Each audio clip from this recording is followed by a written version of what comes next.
सबको मेरा नमस्ते। जय मासी की। आप लोग कैसे हो? हमें उम्मीद है आप लोग बहुत अच्छे हैं। आइए वचन लेकर आई हो रोमियो 9 अध्याय। रोमियो 9 अध्याय। परमेश्वर और उसके चुने हुए लोग। परमेश्वर और उसके चुने हुए लोग। आइए इस वचन को हम सभी लोग सुनते हैं। पढ़िए। मैं मसीह में सच कहता हूँ, मैं झूठ नहीं बोल रहा, और मेरा विवेक भी पवित्र आत्मा से गवाही देता है। हालेलुया।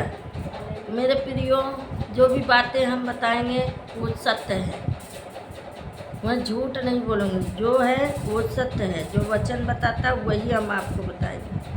मैं मसीह में सच कहता हूँ, मैं झूठ नहीं बोल रहा, और मेरे विवेक कभी पवित्र आत्मा की गवाही देता है। मेरी आत्मा परमेश्वर की गवाही देता है।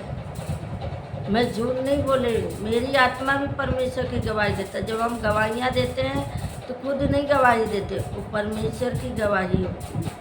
हालेलुया। आगे पढ़िए।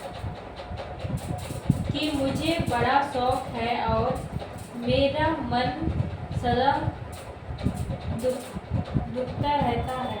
हाँ, कि मुझे बड़ा शौक है और मेरा मन सदा दुखित रहता है। मुझे शौक है और मेरा मन दुखी रहता है। जब मेरी बातों को नहीं मानते हैं तो मेरा मन भी बहुत दुखी रहता है। आगे पढ़िए। क्योंकि मैं यहाँ तक चाहता था कि अपने भाइयों के लिए जो शरीर के भाव से मेरे कुटुंबी हैं, स्वयं ही मसीह से श्रापित हो जाता। क्योंकि मैं यहाँ तक चलता था कि अपने भाइयों के लिए जो शरीर के भाव से मेरे कुटुंबी हैं, स्वयं यही मसीह से श्रापित हो जाता। हालेलुया। मेरे प्रिय भाई बहनों, मैं आपको अभी भी समझाती हूँ कि परमेश्वर के छोड़ कोई नहीं है। परमेश्वर से प्रार्थना करिए। आपको कोई समस्या है तो प्रभु के आगे रोइए, प्रभु से कहिए, प्रभु जरूर आपकी पुकार को सुनेगा। हालेलुया। आगे पढ़िए। वे इस्राएल हैं और लोग पान का अधिकार और महिमा और वाचा और व्यवस्था और उपासना और प्रतिज्ञा इन्हीं की है। हालेलुया। हे इजरायली, वे इजरायली हैं, वे संसार के लोग, और ले पान का अधिक और महिमा और वाचाएँ और व्यवस्था और उपवास और प्रतिज्ञा उन्हीं की है। हालेलुया। आगे पढ़िए।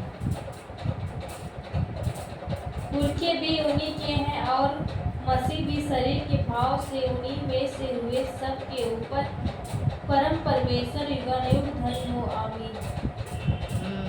हालेलुया। बोलो यीशु प्रभु की जय।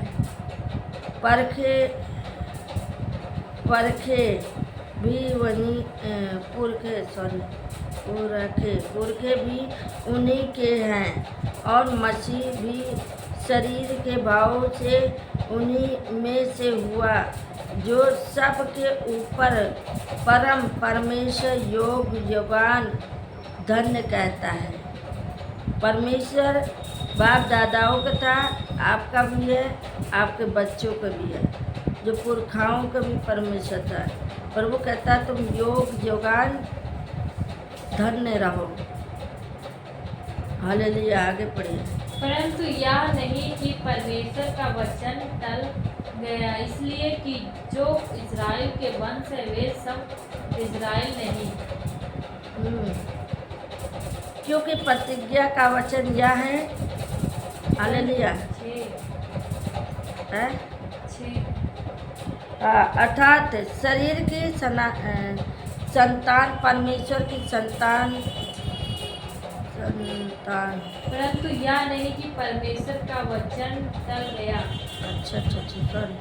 परंतु यह नहीं कि परमेश्वर का वचन टल गया। यह नहीं है कि परमेश्वर का वचन टल गया है। इसलिए कि जो इजराइल के वंश से हैं वे सब इजरायली हैं नहीं, वो सब इजरायली नहीं है। हालेलुया। आगे पढ़िए। इसलिए और न अब्राहम के वंश होने के कारण सब उनकी संतान ठहरे, परंतु लिखा है इसहाक ही से तेरा वंश कहलाएगा। और न इब्रान के वंश होने के कारण सब उसकी संतान ठहरे। परमेश्वर इब्रान के हमारा पिता है, जो हम उसके संतान ठहरे, उसके गोत्र से, उसके वंश से हैं ठहरे। परंतु लिखा है ईसक ही से तेरा वंश कहलाएगा। हालेलुया। आगे पढ़िए। अर्थात शरीर की संतान परमेश्वर की संतान नहीं, परंतु प्रतिज्ञा की संतान वंश गिने जाते हैं। हालेलुया। यहाँ पर कहते हैं अर्थात शरीर की संतान परमेश्वर की संतान नहीं, परंतु प्रतिज्ञा की संतान वंश से गिने जाते हैं। हालेलुया। आगे पढ़िए। क्योंकि प्रतिज्ञा का वचन यह है, मैं इस समय के अनुसार आऊँगा और सारा के पुत्र होऊंगा। हाँ, क्योंकि प्रतिज्ञा का वचन यही है, परमेश्वर का वचन यही है, मैं इस समय के अनुसार आऊँगा। प्रभु कहता है मैं देखो जिस समय तुम मुझे पुकारे तब मैं तेरी सुनूंगा और तुम मेरा पुत्र है। हालेलुया। आगे पढ़िए। और केवल यही नहीं, परंतु जब रिबक भी एक से अर्थात हमारे पिता इसहाक से गर्भवती थी। और केवल यही नहीं, परंतु रिबक भी एक से अधिक हमारे पिता ईसक से गर्भवती थी। हालेलुया। आगे पढ़िए।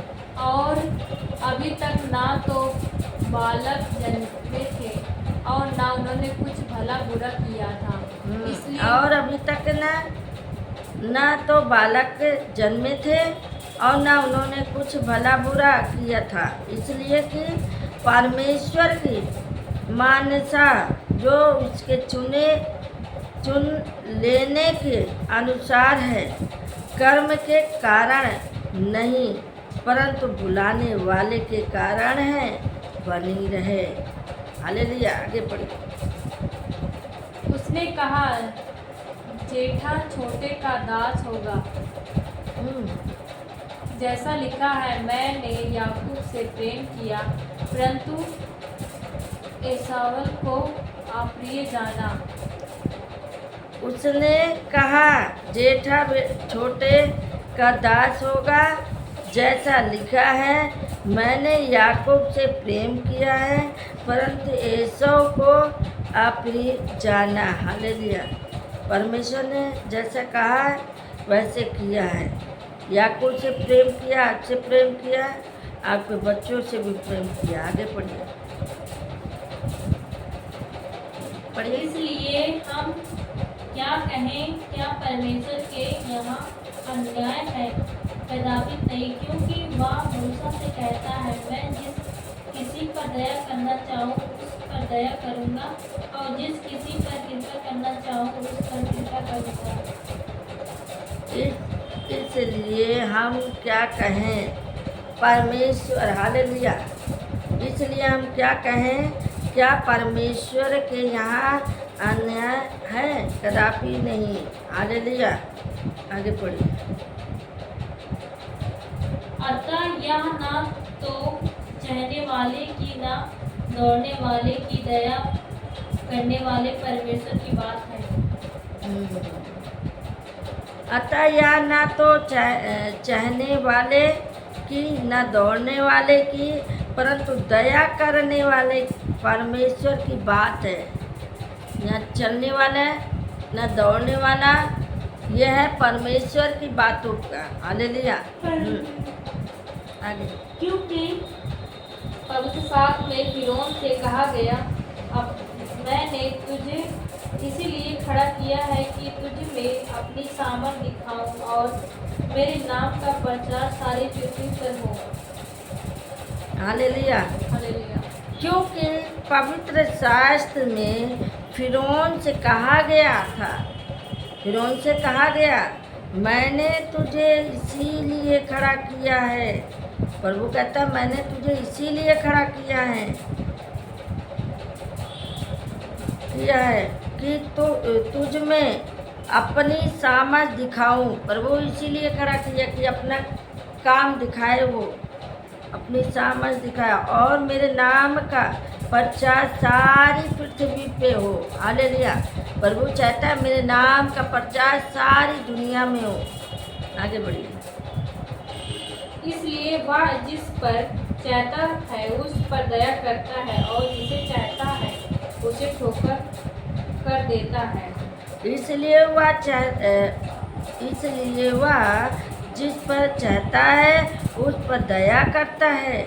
जिसको परमेश्वर चाहता है उसको दया करता है और जिसे वह चाहता है उसे कठोर कर देता है। सॉरी, जिसको चाहता है उसको कठोर भी कर देता है। हालेलुया। इस वचन को हम यहीं पे समाप्त करते हैं। पढ़े जाने से प्रभु सबको आशीष दे। जय मसीह की। सबको नमस्ते।